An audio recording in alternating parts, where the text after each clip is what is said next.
Hi viewers, அஸ்ஸலாமு வரஹ்மத்துல்லாஹி வபரகாத்துஹு. நம்ம கவலைப்படாத புக் ரிவ்யூ பார்த்துட்ருக்கோம். அதில் இன்னைக்கு செகண்ட் டாபிக் சிந்தித்து பார், நன்றி செலுத்து. வாங்க நம்ம வீடியோக்குள்ளே போகலாம்.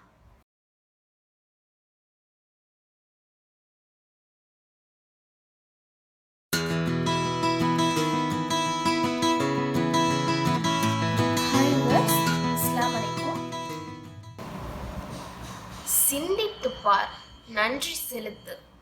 இறைவன் உனக்கு வழங்கியுள்ள நன்மைகளை எண்ணிப்பார்.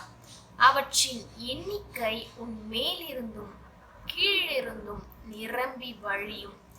இறைவனின் அருட்கொடைகளை நீங்கள் கணக்கிடும் சமயத்தில் அவற்றை உங்களால் எண்ண முடியாது.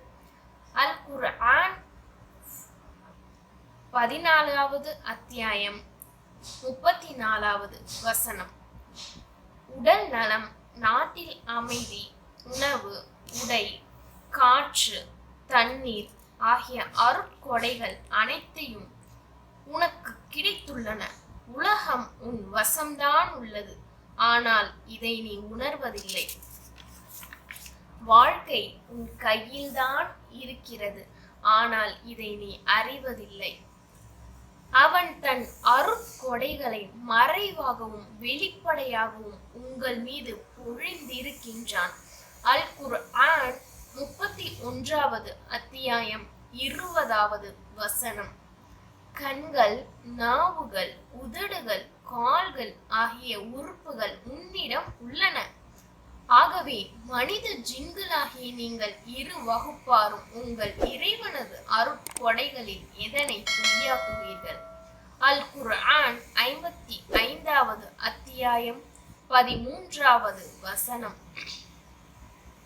உன் பாதம் துண்டிக்கப்பட்டு விட்டால் உன்னால் எளிதாக நடக்க இயலுமா? உன் கால்கள் முறிந்து விட்டால் காலூன்றி நடக்கத்தான் முடியுமா? வலிகளால் தூக்கம் உன்னை விட்டு பறந்து சென்றதற்கு பிறகு கண்மூடி நிம்மதியாக உன்னால் உறங்க முடியுமா? பல்வேறு நோய்களால் துன்பப்பட்டு உண்ண முடியாமல் பருக முடியாமல் துயரப்படும் நிலை ஏற்படும் போது உன்னால் சுவையான உணவை அருந்த முடியுமா? குளிர்ந்த நீரை பருகத்தான் இயலுமா? உன் காதை பற்றி சிந்தித்து பார். செவிட்டு தன்மையில் இருந்து அது பாதுகாக்கப்பட்டிருக்கிறது. உன் கண்ணை பற்றி கொஞ்சம் யோசித்து பார். குருட்டு தன்மையில் இருந்து அது காப்பாற்றப்பட்டிருக்கின்றது. உன் தோலை பற்றி சிந்தித்து பார். தொழு நோயில் இருந்து அது பாதுகாக்கப்பட்டுள்ளது. உன் புத்தியை கொஞ்சம் யோசித்து பார். பைத்தியம், மன வளர்ச்சியின்மை ஆகிய பாதிப்புகளின்றி அது ஆரோக்கியமாக இருக்கின்றது. சுபஹானல்லாஹ். நான் ஆரம்பத்திலேயே சொன்ன மாதிரி இதுல பல கவிதைகளை உட்புகுத்தி இருப்பாங்க. நம்மளோட அறிவை அல்லாஹு தஆலா பைத்தியம், வளர்ச்சியின்மை, மன வளர்ச்சியின்மை, மன பாதிப்பு இந்த மாதிரி நோய்களிலிருந்து அல்லாஹ் நம்மளை பாதுகாத்து வச்சிருக்கான்.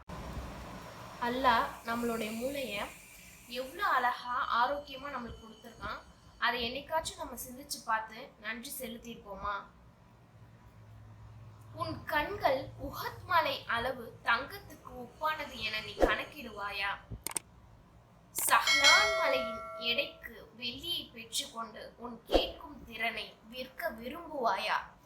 அழகான பல கோட்டைகளுக்கு பகரமாக உன் நாவை விற்று ஊமையாய் வாழ நினைப்பாயா?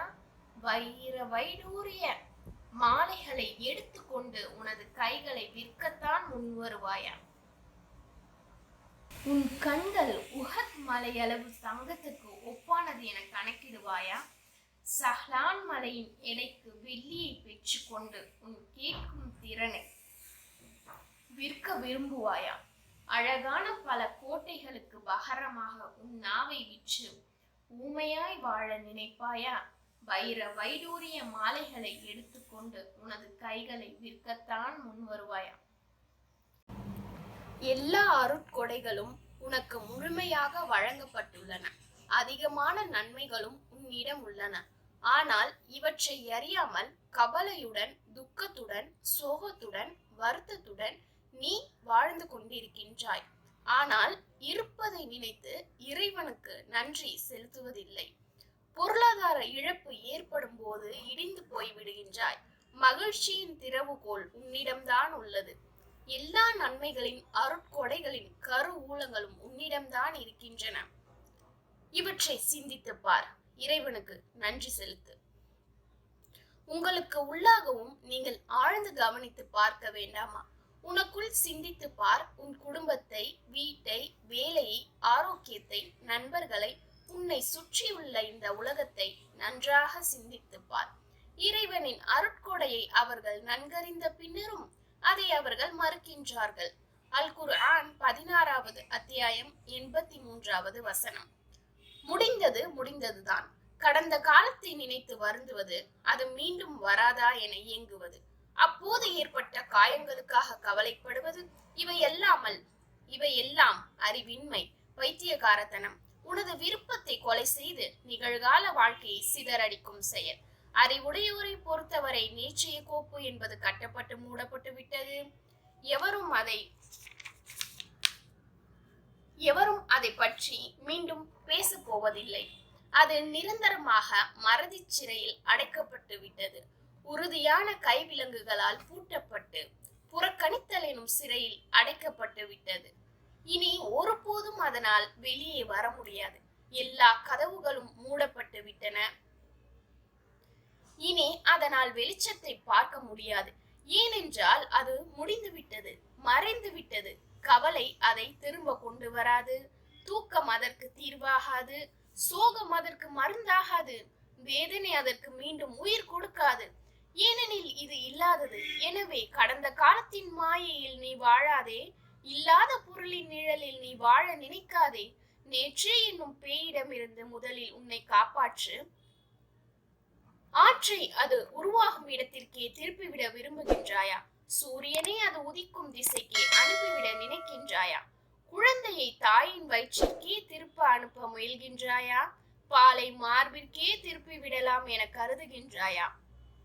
கண்ணீரை கண்ணுக்குள் அனுப்பிவிட எண்ணுகிறாயா? முடிந்து போனதை நினைத்து அழுவது, கலங்குவது, அதன் நெருப்பில் நீ கருகுவது, இழந்ததை எண்ணி உன்னை நீயே பழிப்பது, இவை எல்லாம் நீயாக ஏற்படுத்தி கொண்டவை. இவை உன்னை மென்மேலும் அச்சுறுத்தும். உன் வளர்ச்சிக்கு பின்னடைவை ஏற்படுத்தும். முடிந்து போன நேற்றைய கோப்பை படிப்பதென்பது இன்றைய நாளை வீணாக்கும் செயல். அது உன் முயற்சியை கீழ்த்தெறியும். நிகழ்காலத்தை அழித்து நாசமாக்கும். முந்தைய சமுதாயத்தை பற்றியும் அவர்களின் செயல்களை பற்றியும் இறைவன் திருக்குர்ஆனில் அவர்கள் சென்றுவிட்ட சமுதாயம் 21வது அத்தியாயம் 34வது வசனம் என்று குறிப்பிட்டுள்ளான். அவர்களின் காலம் முடிந்துவிட்டது, முடிவும் எழுதப்பட்டு விட்டது. எனவே பிரேத பரிசோதனை செய்வதாலோ கால சக்கரத்தை மீண்டும் பின்னோக்கி நகர்த்த நினைப்பதாலோ எந்த பயனும் இல்லை. கடந்த காலத்தை நோக்கி செல்வது அரைத்த மாவை மீண்டும் அரைப்பதை போன்றது. மரத்தூளை ரம்பத்தால் அறுப்பதற்கு ஒப்பானது.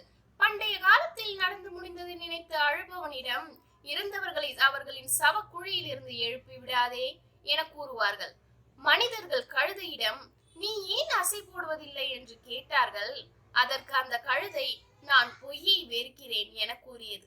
மிருகங்களின் குரல் பேசும் கலைஞன் ஒருவன் ஒரு நிகழ்ச்சியில் இவ்வாறு செய்து காட்டினான். நாம் நிகழ்காலத்தை சரியாக பயன்படுத்தாமல் கடந்த கால சிந்தனையில் தான் மூழ்கி கிடக்கின்றோம். இதுதான் நமது பிரச்சனை. பெரும் நோய். அழகான மாளிகைகளை பாழாக்கிவிட்டு நாசமடைந்து கிடக்கும் சாலையோர இருக்கை மேடைகளுக்காக நாம் வருந்துகிறோம். மனிதர்களும் ஜின்களும் ஒன்றாக சேர்ந்து கடந்த காலத்தை மீண்டும் கொண்டு வந்து விடலாம் என முயன்றாலும் அது நடக்கவே நடக்காது. ஏனெனில் அது இயற்கைக்கு முரணானது. மனிதர்கள் நடக்கும் போது பின்னோக்கி நடக்கவும் மாட்டார்கள், பின்னால் திரும்பி பார்க்கவும் மாட்டார்கள். ஏனெனில் காற்று முன்னோக்கியே வீசும், தண்ணீர் முன்னோக்கியே பாயும், பயண குழுவினர் முன்னோக்கியே செல்வர். எனவே வாழ்க்கை வழிமுறைக்கு முரண்படாதே. இன்னைக்கு நம்மளோட செகண்ட் டாபிக் முடிச்சிருக்கோம். அடுத்த டாபிக் இன்றைய நாள் தான் உனக்குரியது. இதை நெக்ஸ்ட் வீடியோல பார்ப்போம் இன்ஷா அல்லாஹ்.